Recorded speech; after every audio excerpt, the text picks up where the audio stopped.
All right, it is time to chill as we serve you pop culture, entertainment, sports, and everything in between. I'm Denise. And I'm Lourd de Veyra. Open up and say, ah. Sit tight. This is your serving of Afternoon Delight.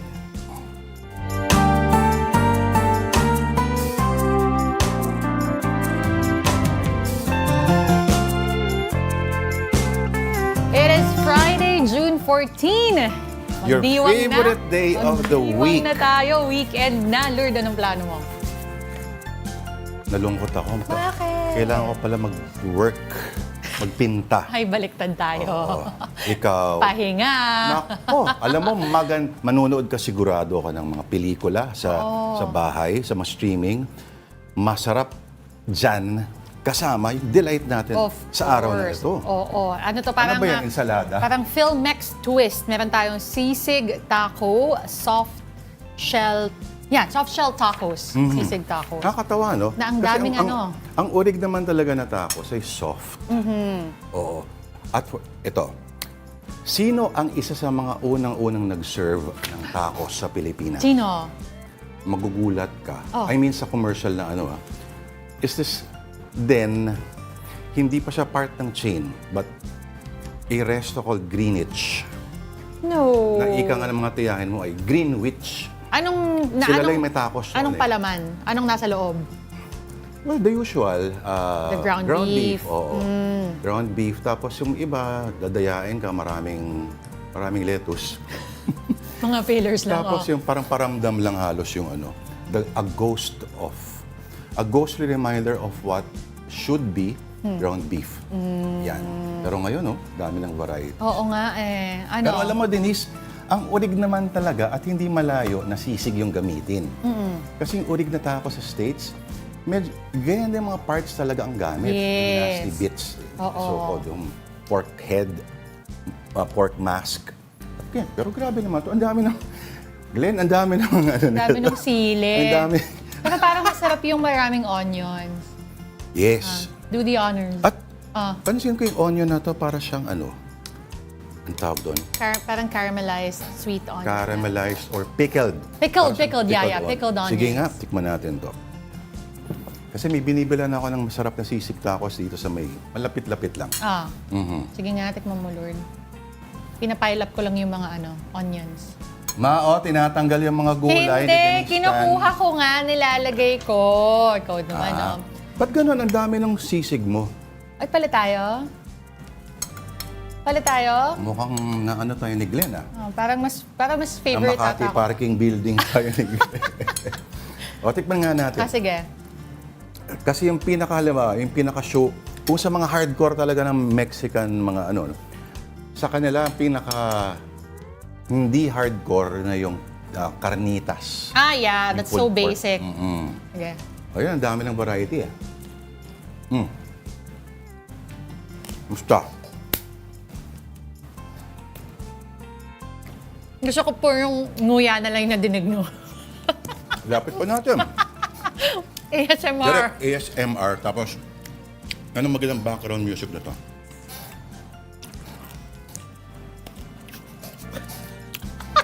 Mucha muchacha. Natawa ko po yung nguya. That's good,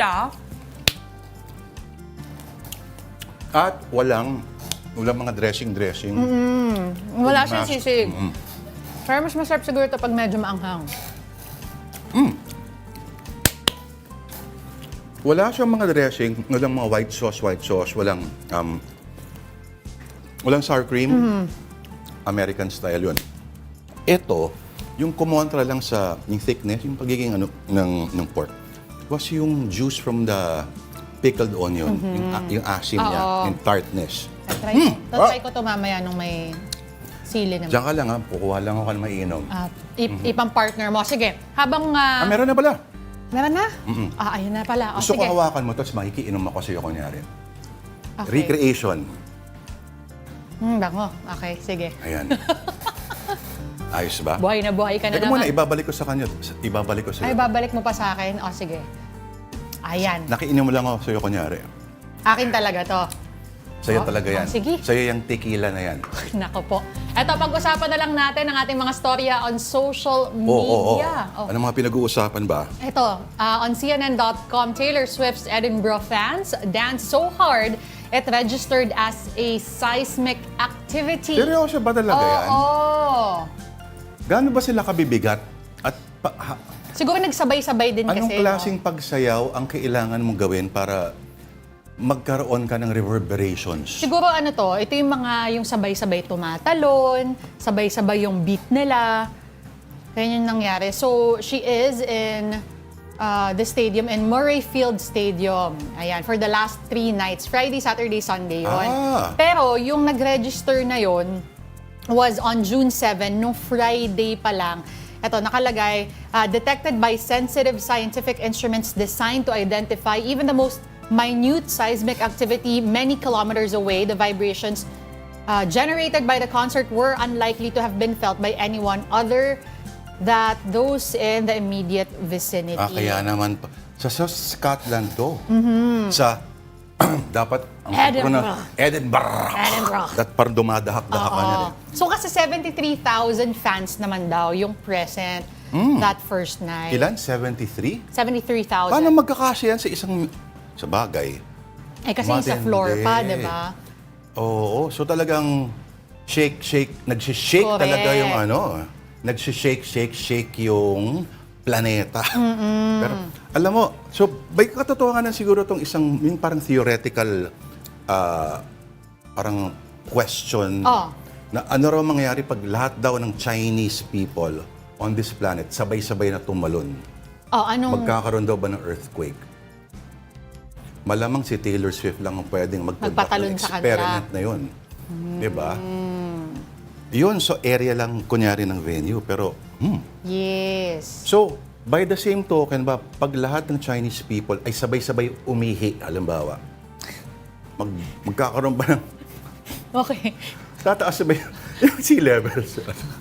Ilang billion yun. So, that is a question for another day. Pero Yes. speaking of fans, punta naman tayo sa susunod nating storya. No? Bakit? Dahil this one naman is on philstarlife.com. Now, there is a piece about the fandom culture becoming toxic. Hello, noon pa yan. Oo. Sige nga. Pero yung sinasabi kasi dito, there was this comparison during the 80s and present day, ano nga ba yung pagkakaiba? Now, during those times, you can get a subscription, pwedeng magazine, pwedeng merch, o kung ano mang merong inilalabas na, let's say, album, yung isang grupo, that's how the fans can show their support. But with the presence of social media kasi in today's age, masyado nang konektado yung mga fans and yung kanilang mga idols. So they do feel that there is this personal connection. But at the same time, when the idols are being attacked, feeling mo pati ikaw. Kasi naman, the way they brand themselves. Kunyari lang Army. Ayan. Alala ko ng isa, may boy band. Tinreten talaga ako Bubuhusan daw ako ng asido habang nagyoyosi ako sa labas ng TV5. Alam niya kung anong oras daw ako nakatambay. Feeling ko staff yun Ganon? Na directioner. Na-offend sa'yo, ganyan. Hindi, pero yun nga that's the question na how much is too much when you're a fan. Kasi naiintindihan naman natin na yung mga ibang fans, pag may nadidinig silang negative about their idols, ipapagtanggol nila. Halimbawa, Pero to a certain extent napaka-innocuous ng volleyball player, di ba? Yung sinabi niya. Yes. Si Sisi. Genuinely, hindi niya alam ang ibig sabihin Ng noon. SB. So, akala, di ba? Oo. Because of that, talagang tatargetin siya. At tinanong pa siya kung, ikaw ba, 1 million streams ka sa Spotify? Dapat binawian niya. Kayo ba, miyembro kayo ng national team no volleyball? Anyway, so, okay. Noon pa naman, may mga toxic fandom.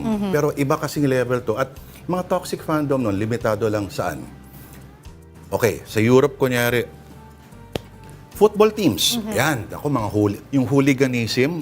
Nako, bahagi yan ng national pride, ika nga. Sa basketball noon, ang mga ganyan, Crispa Toyota. Oo. Well, yun, hindi lang mga fans ang nagrambulan, pati yung actual teams. Sobrang hardcore nila, kailangan mo ng separate entrances para sa fans. Okay. Pero ito ngayon kasi wala na ring takot, no? Yung mga fans. Tingnan mo to, Especially since they can hide behind Tita Denise, multiple. pakibasa tong Nasaan? paragraph na to.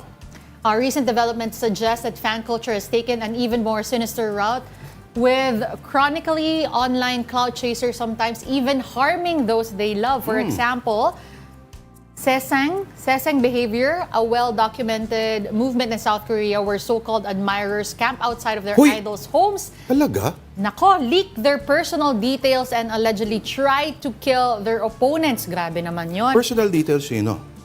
Nung idol nila? O nung kalaban? Pwede siguro nung idol nila, no? Teka, paano nila mapapatay yung ano? Okay. Pero iba na yan, ay. Nakakampo ka. Oo. O, iba kasi nagagawa ng sockbite. Eto, may tanong ako si Denise. Have you ever been part of a following or a fandom, quote-unquote? Now, naintindihan mo yung ganyang feeling? Hindi. Talaga? Oo. I mean, I would... Kahit sa school, halimbawa, ganyan? Sa school? Hindi, never. Talaga? Oh, parang let's say I would like a certain group or like a certain show, I would just follow it, I'd research more about it, I'd try to get to know kung ano yung mga nangyari, how it came to be, but not, hindi ako umabot dun sa punto na let's say ganito, na nag-aabang ako sa... Oo. Hindi, I think mas ano yung toxic dito, mas dinidescribe most of all, yung antagonism towards another wala, fan hindi group. ako umabot sa ganito. Well, ang paliwanag dito ng mga psychologists ay natural sa tao yung tribal instincts. At sinasabi nga, di ba, yung America daw is all... America can only be united if there's a common enemy. And before that, magkakaaway. Parang nangyayari ngayon, di ba? Sila nagbabangayan. So, ganun din. Ang fundamental instinct ng tao ay maggrupo-grupo tayo at mas tumatatag yung grupo natin, mas nagkakaroon tayo ng essence kapag may target. Meron tayong perceived enemies. So, ganun din. So, ang perceived enemy natin ay boredom at hunger. Nagkakasundo ba tayo dyan, Denise? O, dito may sagot na tayo dun sa hunger. Oo. Okay, pabalik ako sa tacos. Oh, Ano mas gusto mo, yung soft tacos o yung Soft. crunch? Inisip ko nun, baka masarap. Di ba pag bata ka, mas gusto mo yung crunch? yes, totoo. So, tumira ako ng umorder ako sa yung food chain, taco chain, ang galing sa Amerika. Siyempre, fast food yun. So, umorder ako discount, pack of 6 yata. So, pangatlo pa lang na crunchy tacos, bumigay na ako. Bakit? Hindi mo nagustuhan? O nabusog ka? Parang nagsawa na ako.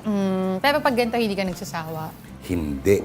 Ako, may isang in-orderan ako ng sisig tacos din. Nagkagaw talaga ako. Gusto ko yung detail na nagka-gout ka talaga. May isa, ang pangalan nila, seryoso to Only Pans. Only As in Pans. pan, cooking pan. Yun yung ano nila. Ano kaya mga body parts ang sinaserve Body nila? parts talaga. Bakit? Kasi merong tenga, di ba? May Again. lengua. Oh. Sabi nga ni Anthony Bourdain, ang sisig daw, na-appreciate niya kasi lahat daw ng qualities that he looks for in food ay nandyan.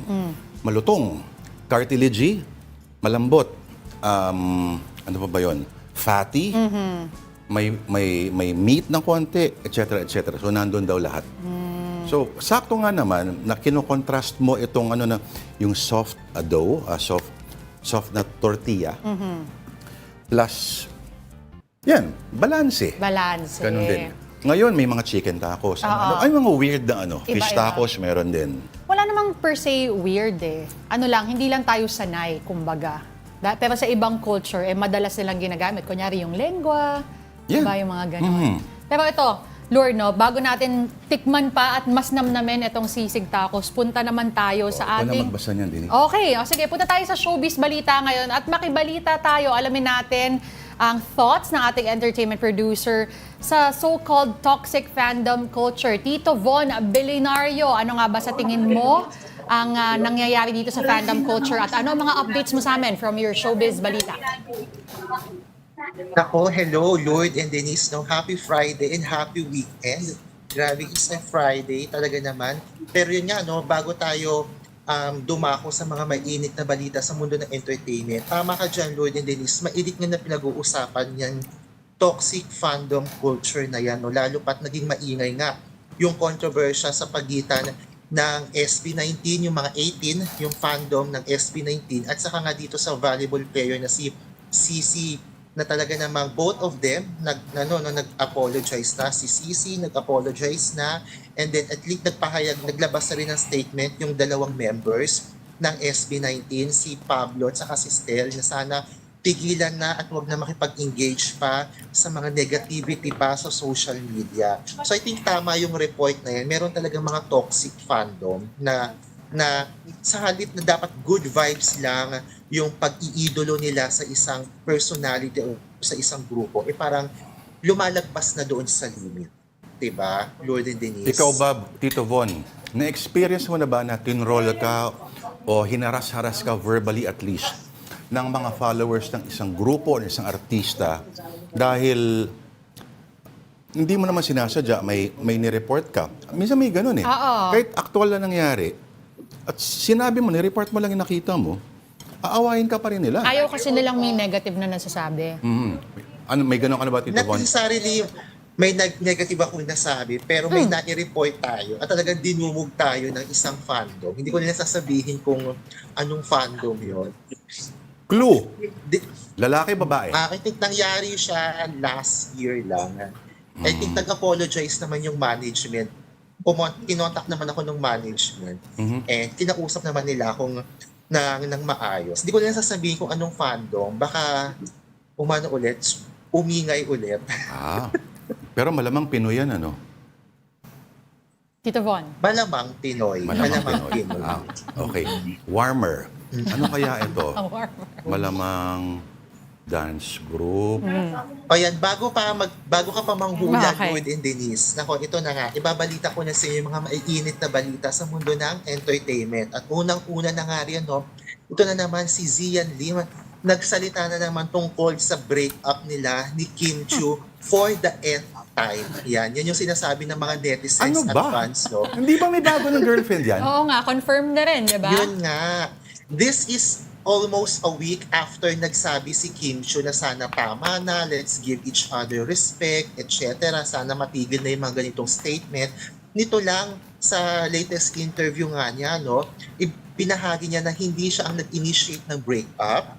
At kinuwento rin niya na nagkausap sila ni Kim Chiu, no, tungkol nga dito sa breakup na to, at nilinaw nga niya yung mga bagay-bagay tungkol sa breakup. So syempre, ang mga fans, kahit ano pang sabihin ni Zian, parang lalo pang nairita sa kanya. Kasi nga sabi nga nung kampo ng babae ni Kim, parang tama na eh. Parang ang tagal na natin naghiwala. I think naglabas sila ng statement almost half a year ago. So hanggang ngayon, patuloy pa rin pinag-uusapan at binibring up ni Zian ito ngang break-up nila ni Kim Chiu. Kaya naman maraming mga fans ni Kim Chiu ang talagang todo tanggol din sa kanilang iniidolo at sinasabi nga na, Zian, tama na, baka ginagamit mo na naman to sa promo ng iyong movie, stop using Kim Chiu sa pagpropromote ng iyong pelikula, etc. etc.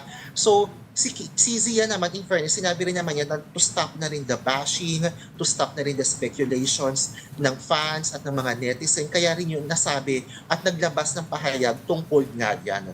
Lourd and Denise, kayo ba, Lourd and Denise, kapag yung mga ex nyo ba, gusto niya pinag-uusapan pa rin o shut up na kayo? Nakatingin ako kay Denise.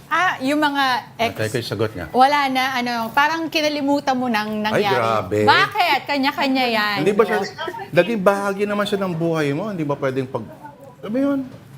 O kalimot talaga, parang eternal sunshine of the spotless mind. Oo, bye-bye. Goodbye forever. Pero Von, yung sinabi pero, mo na. sorry. Kung ikaw yung girlfriend na labaw ni Sian, ano mararamdaman mo? Oo nga, kung ikaw Ang yung hirap ex ni Zian, naman. Denise. No, syempre kung ako yung bago, I believe, Von, yung sinasabi mo to stop the bashing, dahil nababash sila nung bago ng girlfriend, di ba? Kasi for the longest time, ang sinasabi dito, may overlap or whatever, na clarify din naman ni Sian and ni Kim in the past. Pero kung ako yung girlfriend, siguro, ni Zian, na lang ako, sabihin ko na lang, stop na tayo, lay low na lang. Pag... Pero ikaw, Denise, kung ikaw yung ex ni Zian at patuloy ka pa rin niya pinag-uusapan, kahit ang tagal-tagal nyo ng break, anong feel mo? Hindi kasi pwedeng defense siya ng lalaki ay Alam mo, sorry, ginagawa ko lang to. Magpapaliwanag ako. Kasi pinagtatanggol kita. Darling, ganyan, paano pag ganon? Kunyari ako si Kim. Hindi, Ay, ikaw ano? yung ngayon, yung current. Sinasabi ko lang, kunyari, alam mo, I have to speak up kasi binabanatan ka nila eh. Kung hindi naman ako apektado eh. Kung apektado nga, kaya niya ginagawa yun. Depende nga, hindi naman natin alam ang totoo. Pero kung ako yun, I Tawagan would just nga say, natin hindi ako siya. apektado. Hindi ka dapat affected. Oo. Oo. Pero, Kung alam mo naman na wala kang ginawa, hindi ka dapat maapektuhan at hindi nyo na kailangan gumawa ng extra explanation na ganyan. paano pag sinabi ni... Ano ba to? Naging ano na? Theoretical question. Legit ba halimbawa na excuse ang sorry, I have to say this kasi realistically, kailangan nag-stock ng konting, alam mo yun, noise, attention, kunyari, para hindi man mawala sa public eye. Ito ba ilihit, tanggap ba itong excuse para sa'yo? Kung ako yung ex, syempre hindi. Ba't mo ako idadamay? Pero kung ikaw siguro yung current, baka maintindihan mo as a Yun nga legit eh. excuse, di ba? Parang ganito na ako bago pa pumasok ikaw sa buhay ko. Pero, kung ikaw yon, anong gagawin? Von, kung ikaw Feeling ko yun, hiwalayan mo ikaw agad yun. naman. No? Oo. Ikaw, Von, anong gagawin mo? Kung ako yung ex, parang maiinis na rin ako. Diba? Kung lagi ako binibring up sa issue or kung may lagi niya pag-uusap. Kasi kung ako naman yung boy, kung ako naman yung guy, at tinatanong sa akin yung tungkol sa breakup, ako, feeling ko magpapaka-gentleman ako na I don't wanna speak about it anymore. Parang respeto na rin sa akin Correct. at dun sa naging karelasyon ko noon. Kung ano man yung nangyari sa amin, siguro sa amin na lang yun. I don't wanna bring things, I don't wanna, make kwento pa of what happened. Kasi clarify niya pa, Von, no, na parang si Kim yung nag-initiate, tama ba? Oo, sinabi 6 months ni after. Siya na si Kim daw ang nag-initiate. So maraming tumaas yung kilay na parang kailangan pa bang sabihin yan publicly? Tsaka ngayon pa, after 6 months. Correct. Diba? Kung kailan hindi na interesado yung tao. Yung takos talaga. Over na yung mga tao. Von, ano naman ang balita kay Alden? O ito na nga, ito sila Alden Richards at team ng Star Cinema ay nasa Hong Kong na ngayon at nagsisimula na nga yung filming nila ng sequel ng Hello, Love, Goodbye. Ito ang Hello, Love Again. Ayan, basta may mga post nga yung director niya, si Direk Cathy Garcia Sampana, Akala ko ng Canada. TikTok video kung saan kasama niya yung team niya, no, tsaka si Alden Richards. Ayan, I think nasa airport sa Hong Kong. And then nag-post na rin yung mga co-stars ni Alden na sila Joros at saka sila Jeffrey Tam na magkakasama na sila sa hotel at roommates sila, no, sa Hong Kong. So ito yung isa sa mga much anticipated sequel talaga ng box office movie nung 2019 na Hello, Love, Goodbye. At simula na nung inanunsyo na may kumpirmasyon na ng sequel, talaga namang inabangan na ng Patden fans kung ano ba talaga mangyayari sa love story ng ng mga karakter ni Alden at saka ni Catherine Bernardo dito nga sa Hello, Love Again. Siyempre sa mga fans at nakapanood ng movie, aabangan nila ano ba yung mangyayari kay Catherine sa Canada. Susunod ba si Alden sa karakter ni ni Catherine sa Canada na nag-pursue ng pagiging nurse? Paano yung business niya sa Hong Kong, etc. So yun yung mga aabangan. Ayon nga kila Direk Cathy at sa team ng Star Cinema, marami silang mga location sites na napupuntahan. And one of those nga ay itong Hong Kong, and lilipad din sila sa Canada at iba pang lugar para nga dito sa Hello, Love Again. Na tentatively, ang schedule niya is November, pero wala pang date kung kailan yung mismong release. Pero target daw nila na mailabas ito by November this year. Lourd and Denise? May tatanong sana kay Tito Bon pero nasagot niya na rin. I was about to ask, akala ko ba sa Canada yung setting? Siguradong susunod si Alden dyan kasi kung hindi siya sumunod, walang pelikula. Walang kwento. Walang kwento. Pero alam mo, Denise, nakikita ko yung pa-exit ng area ng Hong Kong International Airport. Alam mo yung train system na paglabas, hindi ka nalalabas ng airport, andyan na yung train sa harap mo. Correct. Sa harap, Airport Express. My God, mahal lang pero Worth it. super sulit. Oo. Von, ano Correct. pang chika? Ano pang balita? Siyempre, ayan no, pinag-uusapan na rin natin ng hit movie nga no, na Hello, Love, Goodbye at itong sequel nga na Hello, Love Again.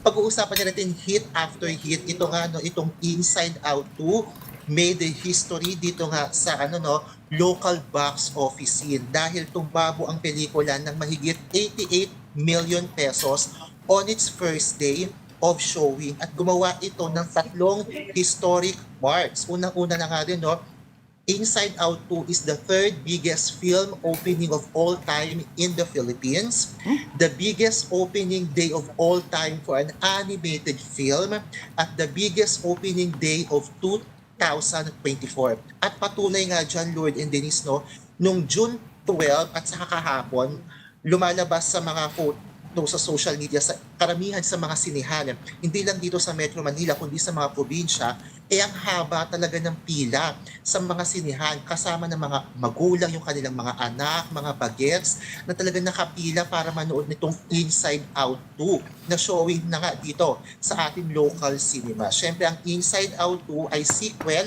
ng Inside Out, na tungkol ito no, sa batang si Riley at yung mga emosyon na kumokontrol sa kanyang utak. So dito, sa part 2, ipinakilala yung mga new emotions, si anxiety, si envy, si ennui, at saka si embarrassment. At kung paano madadagdagan yung mga emosyon as Riley turns into a puberty stage ng kanyang life. Yan yung mga aabangan ng fans. Lourd and Denise? Naku, dapat yata magpainom si Dijo ah. Congrats. Oo, kung nakagawa ng record. Si Sadness. Anong pangalan ng emosyon na ano? Pwede ba kaya yung ganon? Yung ano? Yung life goal natin lang, material lang sa buhay natin, yung emosyon na masaya. Paano Si kaya? Joy. Si Joy, oo. Di ba? Oo. Alas, mayor na siya ng Quezon City. Anak ko, Lourd and Denise, may magandang linya doon sa movie na talagang feeling ko hindi lang ako ang naiyak, kundi mga adults na nanood doon sa sinihan. May sinabi si Joy na, the more you grow older, the less joy you feel. Ay, So, Grabe naman, ba't mo sinabi yan parang dito? may, Bon? mapapaisip tuloy kami ni Lourd bigla dito. Yakapin mo nga ako, Denise. Salungkot ako bigla. The more you grow older, the less joy you feel. Oo. yes. Baka naman si Dijo nagsabi, no? Hindi kaya? Hindi. Hindi, kasi may ano na eh. Sobrang striking nung linya na yun. Oo, hindi kasi 'di ba may in-introduce na nga rin tayong emotion na anxiety, ano pa iba? Disgust, Envy. envy. Si envy, si ennui, at saka si embarrassment. Kumbaga mas nagiging complex kasi yung emotions as you grow older. Siguro ang dami mong iniisip, ano? Grabe. Nalungkot ako bigla. Buti na lang may mga Actually, ako tapos. rin. Ako rin. Pero tandaan natin, alam mo sabi ni Denise, happiness is a skill. Hindi yan isang bagay daw na inaantay mo na babagsak lang sa'yo from the heavens above. So may active pursuit, di ba? Pursuit of happiness, sabi nga doon sa... So, skill yan at lahat ng skill ay natututuhan. So kung ano nagpapaligaya sa'yo na hindi ka nakakatapak sa ibang tao, Correct. yan ang gagawin dapat natin. At mas bawas-bawas yung kulay blue na kamukha ni Dijo. Okay. Sadness. Next time dapat talaga meron na tayong side by side eh. Ni Dijo tsaka Oo. ano eh. Alam mo, Oo nga eh. Oo. Tito Von, balikan ko yung lang Speaking of fandom, no? Yung dating katambalan ni Alden, naalala ko noon, nung lumabas yung pelikula ngayon, inaaway nila si Miss Bernardo. Tama? Correct. Tama ka dyan, Lourd and Denise. Kaya naman, grabe rin talaga yung bashers, no? Nakakaloka sila. So, mas intense yung fandom nung babae kesa kay Mr. Richards. Pero alam mo, Von, kailangan natin putulin kasi mauubos na Denise yung tapos. Ako talaga. O sige, pwede na rin.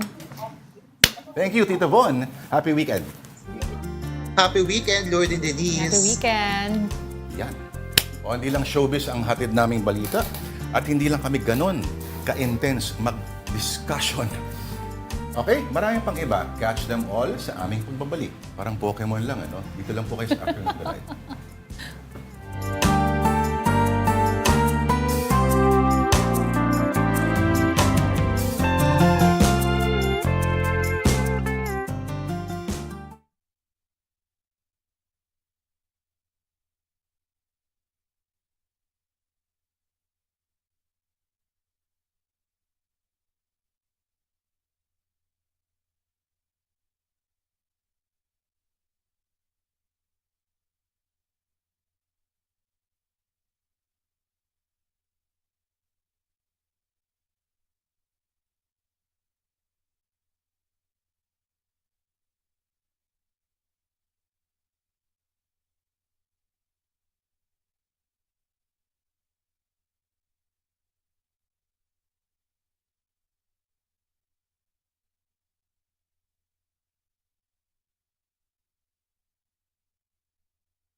Alright. Nagbabalik ang Afternoon Delight dito po sa One News. Siya si Lourd at ako naman po si Denise. Thank you for staying with us. President Bongbong Marcos has signed a law creating the Negros Island region. The details from Mobile Journal, Julie Baiza. Negros Occidental at Oriental, Bacolod City at Siquijor. Lahat ng yan pag-iisahin na sa Republic Act 12000 o Negros Island Region Act. This union is long overdue and makes very practical sense, especially in the Negros Island, where people are located on one island but are governed under separate administrative regions. Sa ngayon, bubuo na ng technical working group para ilatag ang roadmap o plano sa institutional arrangements at organizational development ng bagong Negros Island region. Kasabay niyan, patuloy ang panawagan ni PBBM sa dalawang kapulungan ng Kongreso na ipasa ang iba pa niyang mga priority bills bago matapos ang taon. 17 raw lahat yan na makatutulong sa pag-unlad ng bansa. To our fellow workers in both the houses of Congress, I implore before the year end that laws which are more inclusive, responsive, and people-centered to be passed. And we are deep in discussion about that. Mobile Journal Julie Baiza po, hatid ang mukha ng balita. Now here is a quick rundown of our other stories. 3 overseas Filipino workers died in a fire that gutted a dorm in Kuwait on Wednesday. 2 other Filipinos are in critical condition while several others were injured. Kuwaiti police have arrested at least 3 people for suspected manslaughter. 50 people were killed in the blaze. The Department of Foreign Affairs condemns the attack on a ship carrying Filipino crew members off the Red Sea on June 12. The DFA assures it will take all measures to secure the safety and well-being of OFWs aboard MV Tudor.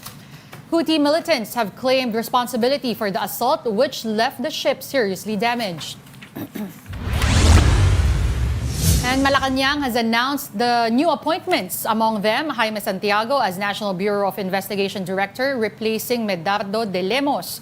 Singer and composer Anthony Castelo is Vice Chairman and Chief Operating Officer of the Bataan Shipyard and Engineering Company. Raymond Anthony Dilag has been named Commissioner of the Presidential Commission on Good Government. And the Energy Department expects a big-time oil price hike next week.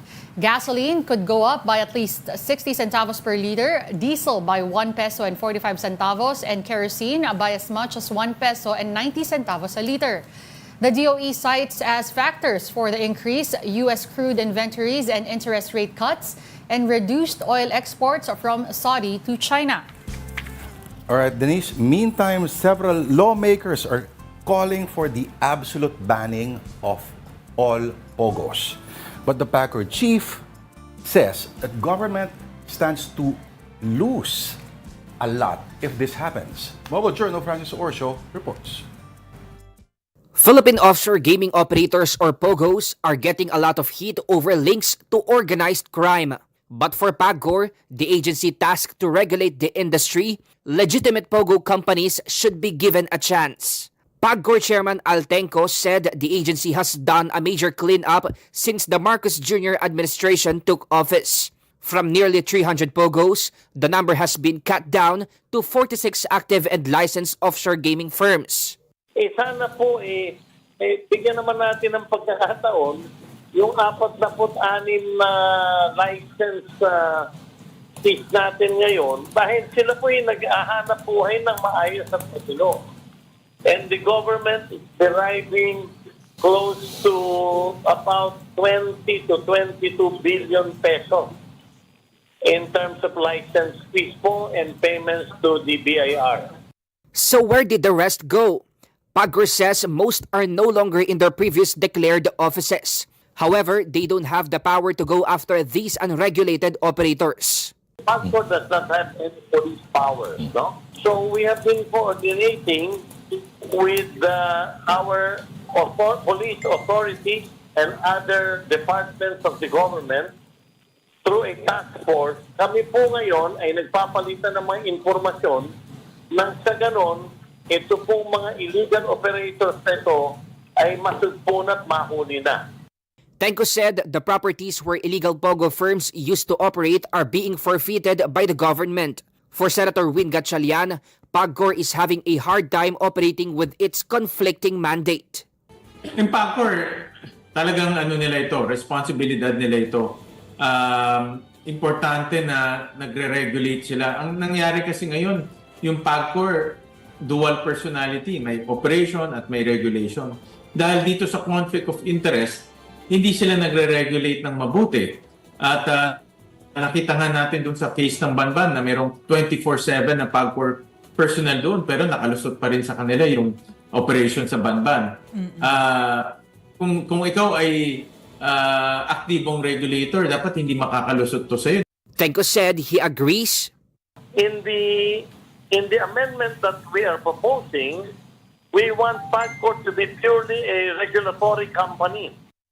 Currently, there are calls for an outright ban on POGO amid its perceived negative social impact and possible threat to national security. But Tenko says a blanket ban won't guarantee an end to the illegal operations happening underground. Pagka in-outlaw natin lahat yan tuloy din ang illegal operations. Hindi din po tayo makakakolekta kahit piso. Mobile journalist Francis Orsio, We Are One News. At this point, let's get some updates from down south. One News Cebu desk and the Freeman editor Dale Israel is there. Dale, what's the latest from your end? Maayong hapon, Denise and Lourd. Yes, a petition was filed in court by residents against the implementation of a water rate hike in the town of Sogod in northern Cebu. The town recently approved its water code ordinance, which reflected new regulations at the Sogod Waterworks and the new water rates included. Sogod Waterworks is owned and managed by the municipal government. Before the new rates, a household is just paying 100 pesos per 10 cubic meters. With the implementation of the ordinance, the rates are now 250 pesos per 10 cubic meters, or about 150% increase. A writ of preliminary injunction was filed at the regional trial court by retired Police Major General Jose Marie Espino and his wife Rose, who are both residents of the town. They asked the court for a temporary restraining order against the municipal government in implementing the new rates, and also to declare null and void the ordinance which was approved November of last year. One of the reasons cited was the lack of public consultation before the ordinance was approved. What happened was, according to Espina, was just a meeting between barangay captains and not the general public. The former regional director of TRO7 also said that a huge increase was unjust, excessive, oppressive, and confiscatory to the residents of a second-class municipality. Water should be made an not made an economic enterprise for the municipal government, because it is a base commodity, and the service is especially now that the town is reeling from the effects of the El Nino. Meanwhile, also in Cebu City, we are now in the thick of preparations for the upcoming Palarong Pambansa 2024, which will be participated by thousands of delegates from the different regions in the country. Inspections were made by DepEd Assistant Secretary Francis Cesar Bingas to the main venue, which is the Cebu City Sports Complex. The sports complex is now newly renovated and paved, and there's a new rubberized racetrack for athletics event. It also has a newly renovated Olympic-sized swimming pool. The offices at the Grandstand were also renovated, which will be used by the Secretariat, among other officials. Bringas said he was satisfied with the improvements of the Cebu City Sports Complex, but there are a few adjustments that should be made at the billeting centers or the schools where the athletes will be staying at the duration of the games. Acting Cebu City Mayor Raymond Garcia admits that there are a few refinements that should be made to finish the venues and the billeting centers. He also said that they are also bracing for the rains and flooding, as he ordered the clearing of drainage and roads near the venues. He also asked the help of the city's Engineering Public Works Office for this. For about 2 days, several hours of heavy downpour are experienced here in Cebu City, which flooded several areas here. The water subsided after only a few hours, though. Garcia earlier slashed the local budget for the Palaro from 405 million pesos to only 262 million pesos because the other items which he described as unnecessary expenses. The budget was prepared during the administration of now suspended Mayor Michael Rama. The opening of the games will be led by President Bongbong Marcos himself. Vice President and DepEd Secretary Sara Duterte will also be here even before the games will start to check on the preparations. Now back to you guys. Oh, alam mo, sa Cebu raw nabuo yung unit team eh. noong 2020, unit team sa Cebu. Pero balita ko, Dale, kung politika lang usapan, wala pa rin bang unit team ang suspended Cebu City Mayor Mike Rama at ang kanyang kaalyadong acting mayor ngayon na si Raymond Alvin Garcia? Yes, Lord. I believe that if you're asking about politics, then it remains to be very colorful here in Cebu. Yes. For example, two Independence Day celebrations were held. One Nako. by acting Mayor Raymond Garcia, and in the morning, and the other by Mayor Rama with his supporters and friends. So a lot of changes were made by Garcia during his assumption as a mayor after Rama's suspension, and this does not sit well with Rama and called it nisimang. I don't know what the Tagalog term for nisimang is, or it literally means it changed direction. So usually during the celebration of the Independence Day, Rama was asked who his vice mayor will be in 2025, and he usually answers immediately before when asked that Raymond Garcia will be his running mate. But when asked during the Team Barog Independence Day event, Rama would say no comment, and he will just make announcements in the proper time. He said that the question should be asked to Garcia instead of him, whether he is still wants to be part of the team. Wow. Lord? Okay, Dale, sorry kailangan ko naman. Paki-explain, meron bang relations si Vice Mayor Garcia doon sa gobernador ng Cebu? Yes, Vice Mayor Rama is the nephew of Governor Gwen Garcia. Wait, Vice Mayor? Vice Mayor Raymond Garcia is the nephew of Governor Gwen Garcia. Since birth, And malamang. that's correct, Lord. Interesting. Aabangan natin ang Cebu politics, intense pa Correct. ilang basketball competitions. Well, I'm sure Dale will give us more updates once things unfold. But once again, thank you to our One News you. Cebu desk and the Freeman editor, Dale Isfel. All right. Ito naman, Denise, dengue cases are on the rise. With this, the health department is again reminding everyone to think prevention. Mobile Journal Francis Orsho returns with that story. Tag-ulan na, may nagbabadya pang La Nina. Pero bukod sa pangambang sobra-sobrang buhos ng ulan, uso rin sa ganitong panahon ang mga sakit tulad ng dengue. Virus yan na dala ng lamok at madalas pinamumugaran nito kapag kitikiti pa lang ay sa stagnant at maruming tubig. Yun nga lang, bago pa man magtag-ulan, tumataas na ang bilang ng mga tinatamaan ng dengue. Ayon sa Department of Health, mula pagpasok ng 2024 hanggang nitong May 25, mahigit 67,000 na ang naitalang kaso ng dengue sa bansa. At ngayong tag-ulan, asahang mas dadami pa raw yan. Every year, pagdating ng tag-ulan ng June, July, August, tumataas ang bilang ng kaso ng dengue. Kapag dumami ang tubig, nagkakaroon ng mas maraming pwedeng pag-itlogan ng lamok. Walang pinipili ang sakit na dala ng mga lamok, pero pinaka-vulnerable rito ang mga chikiting. Kaya sabi ng health expert, mainam na bantayan sila at obserbahan sa ganitong panahon, lalo na kung nakakaramdam na ng sintomas ng dengue. Kabilang dyan ang mataas na lagnat, pananakit ng ulo at likod ng mata, at pagsusuka. Sa dengue kasi, no, ang unang sintomas yan ay fever, no, o lagnat. No? Pagkatapos minsan nawawala yung lagnat, akala ng mga pasyente, ay magaling na ako. Pero ito yung tinatawag natin na critical period. Sa pagbaba ng lagnat, minsan sumasabay din ang pagbaba ng platelet. Kapag nangyari raw ang pagbaba ng platelet count sa dugo, maaring sundan yan ang pagdurugo ng ilong, pananakit ng tiyan, pag-itim ng dumi, at pagkakaroon ng mga pasapasa sa katawan. Kaya paalala ng DOH, para mapuksa ang dengue virus, sundin ang tinatawag na 4S. Una, search and destroy. Suriin ang mga lugar na may naiipong tubig tulad ng gulong at drum at linisin at itapon ang tubig nito. Ikalawa ang self-protection. Magsuot ng long sleeve o kaya pantalon o gumamit ng mosquito repellent o lotion kontra kagat ng lamok. Ikatlo ay seek early consultation. Kapag may sintomas ng dengue, kumonsulta na sa doktor at panghuli ay support fogging when needed. Sa mga lugar na may dengue outbreak, isinasagawa ang fogging para mapuksa ang mga lamok na may dengue virus. Mobile journalist Francis Orsho po, hatid ang mukha ng balita. Ito parang biro pero totoo. Alam mo ba pag, kunyari, ang situation, may lamok. May babae, lalaki. Ang unang kakagatin ng lamok ay yung babae. It's a scientific fact. Bakit? Walang punchline yan. No, bakit daw? Tanong mo natin sa lamok, hindi ko alam. sa lamok. Okay, sige. Google ko na lang yan. So isang sikreto dyan, Ah. may katabi ka dapat babae para unang kagat eh. Hindi ako kagatin talaga ako, kaya safe ka kung dito umiikot-ikot yung lamok na yun. Safe pa rin ako ngayon kung may lamok dito ngayon. Lamok ba yan? May Ay, nako. langaw yata eh. Ah, sige, alamin natin mamaya. Pero kami po hanggang 3:00 pa kami dito. Kaya kayo, dyan lang kayo, stay with us. Magbabalik po ang Afternoon Delight.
June 14th, 1940.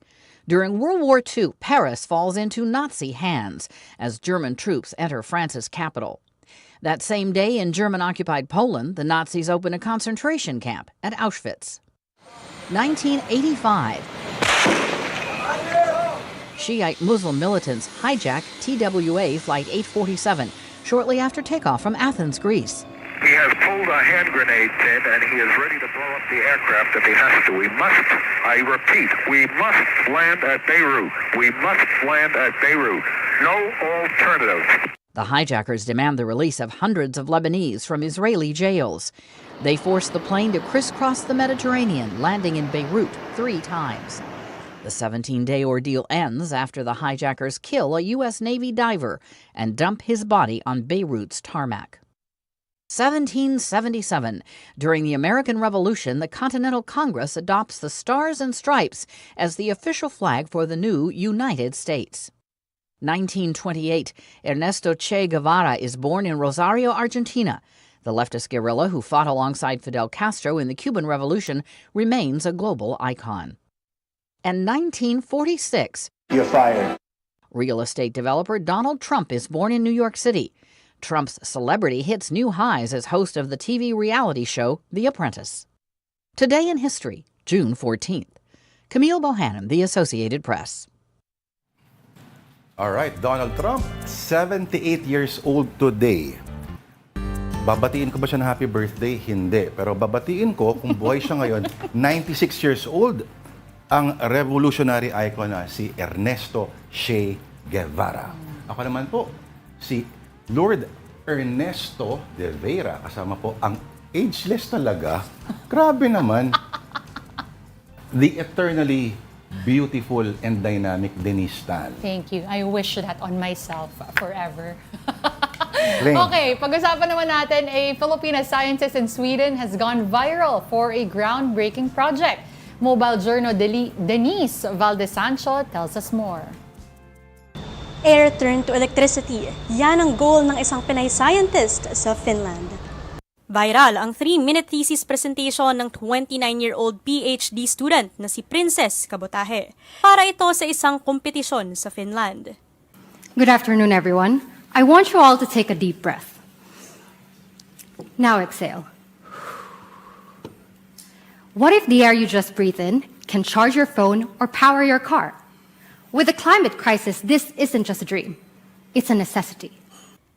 4 na taon na siyang nag-aaral sa Uppsala University sa Sweden at hindi niya akalain na magkakaroon siya ng ganitong discovery. Here we are now. I'm focusing on hydrogenases, they are called, and they are hydrogen-converting enzymes. Mga researchers doon, they extracted HAK from a bacteria. And yung bacteria, tinatawag namin siyang Mycobacterium, which is a relative of a bacteria na nag-cause ng tuberculosis, actually. Sa presentation ni Princess, hinighlight niya ang gamit ng enzymes, mga protina na nagpapabilis ng chemical reactions. Halimbawa na nga nito ang HAK mula sa bakterya na mahalaga sa pagbuo ng electricity mula sa hangin na binubuga ng katawan natin. And my guide is nature, particularly its own tiny machines called enzymes. Nature has created enzymes to turn hydrogen in the air into food or energy for bacteria. Sa ngayon, simula pa lang itong pag-aaral ng grupo nila Princess sa Sweden at maging siya aminado na it will take years to see actual results. So now we are in the very early research stage. We are more into the fundamental knowledge of everything. If we have more grants, we have more researchers and scientists who are very interested in joining us in this field, then that would accelerate the progress of this field. And turning complex concepts to simpler stories has always been a thing for Princess. Kaya ang kanilang thesis umabot pa sa top 3 finalists ng contest. Kasabay nito, 2 things keep Princess motivated. Is my passion for this topic, and then number 2 is what could be my contributions to make the world a better place. Ang mensahe niya para sa aspiring scientists? I hope that I would serve as an inspiration for students out there, and then they would see a Filipina or a Filipino being on a global or international stage and achieving things like this, and it's possible. Patunay nga si Princess that everything is possible with an open and curious mind. Mobile Journal Denise Valdesancho po, hatid ang mukha ng balita. Pag na-perfect yan, libre na kuryente mo, pero ika nga nila, dapat daw si Gary Valenciano i-appoint na Energy Secretary. Kasi nga, Mr. Pure Energy. Pure Pasok na pasok yung joke mo papalapit ng celebration natin on Sunday. But as mentioned, it is Friday, and if you have no weekend plans yet, these events may be for you. Creators and artists from the LGBTQIA+ community will present their masterpieces at Comiket Pride. Pride-themed merchandise will also be available. This event happens on June 14 and 15, 10 a.m. to 8 p.m. at Ayala Mall's The 30th. Entrance is absolutely free. Meantime, fans can catch Marvel Universe live at the Mall of Asia Arena until June 16. The action-packed show features more than 25 Marvel characters such as Spider-Man, Iron Man, Captain America, and the Black Panther. Still in Pasay, ToyCon is 21 years old this year and is happening at the Mall of Asia complex. The Filipino Pop Culture Convention will be from today until Sunday, June 16. ToyCon 2024 features international performers and J-pop, P-pop, and K-pop acts. Tickets are selling from 500 to 1,300 pesos. And it is Father's Day weekend. Several restaurants and hotels are offering discounted food packages and accommodations. Most malls are also featuring treats and acoustic performances for dads. Check them out and enjoy. And speaking of daddy, tatay, tatang, papa, itay, dada, at lahat pa ng mga tawag dyan, lalong-lalo na raw sa joke ni Woody Allen. In Brooklyn, they're called something. It begins with the word mother. Anyway, para sa kanila, ang isaw natin na mangyayari po sa Sunday, this is I Saw the Signs.